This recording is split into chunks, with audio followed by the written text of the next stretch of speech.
இப்போ வந்து டிஎம்கே, ஏடிஎம்கே 50 வருஷம் ஆண்ட கட்சி. இப்போ வந்து என்டிகேன்னு ஒரு கட்சியும் இருக்குது. இப்போ இந்த 3 கட்சிகளுக்கு நடுவில் நீங்கள் எப்படி வந்துடுவீங்கன்னு இவ்வளோ கான்ஃபிடென்ட்டாக எப்படி சொல்கிறீங்க? என்ன நம்ம இதில் கூர்ந்து பார்க்கணும் அப்படின்னா 10 பேர் சேர்ந்து ஒருத்தனை எதுக்குறாங்க. ஒருத்தன் 10 பேரை எடுத்தால் அவன் வீரன், 10 பேர் சேர்ந்து ஒருத்தனை எடுத்தால் அவன் தலைவன். எங்கள் தலைவர் வந்து எப்போயும் தலைவர் ஆட்டார். இவங்க திருப்பி அதை ஊர்ஜிதப்படுத்துறாங்க. ஒரு 4 முனை போட்டி நடக்குது அப்படின்னா தமிழகத்தில் எப்படி ஆட்சி மாற்றம் ஏற்படும்னா 1.5 கோடி தொண்டர்களை வச்ச ஒரே கட்சி தமிழகத்தில் பார்த்தீங்கன்னா ரீசெண்டாக ஒரு மொபைல் ஆப் இருக்குது. ஒரு ஆப்பில் தன்னோட டீட்டெயில் கொடுத்து ஒரு இளைஞரை சேர்றான் அப்படின்னா அவன் தெரியாமல் சேருவான். அதில் அவனுக்கு ஒரு அறிவாற்றலோட தானே அதை செய்கிறான். விஜய் வந்து ஒரு ஆதரிக்கிறோம், ஒரு புதுமையை தேடி போகிறதுனால தான் அது வந்து அவன் மொபைல் நம்பர் போடுறான், அவனோட எல்லா டீட்டெயிலும் அதில் கொடுக்குறான். அவனுக்கு தெரியுது அவன் என்ன டீட்டெயில் கேட்குறாங்க அப்படின்ட்டு.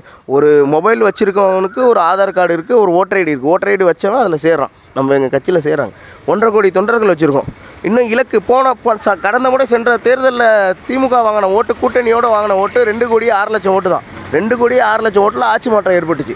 அதே ஒரு கான்ஃபிடென்ட்டாக இன்றைக்கி நாங்கள் சொல்கிறோம். இன்றைக்கி எங்கள்கிட்ட 1.5 இருக்குது. நாளைக்கு அதாவது தமிழ்நாட்டில் 6 கோடியே 36 லட்சம் ஓட்டு இருக்குது. அதில் 3 கோடியே 24 லட்சம் ஓட்டு பெண்களே இருக்காங்க. 3 கோடி 24 லட்சம் பேரில் ஒரு 1.5 கோடி பேர் விஜய் நம்பி போட மாட்டாங்க ஓட்டு. 1.5 கோடி பேர் போட மாட்டாங்க. பாக்கி இருக்கிற இளைஞர்கள் 1 கோடி பேர் போட மாட்டாங்க. மாற்றத்துக்காக விழுவும்.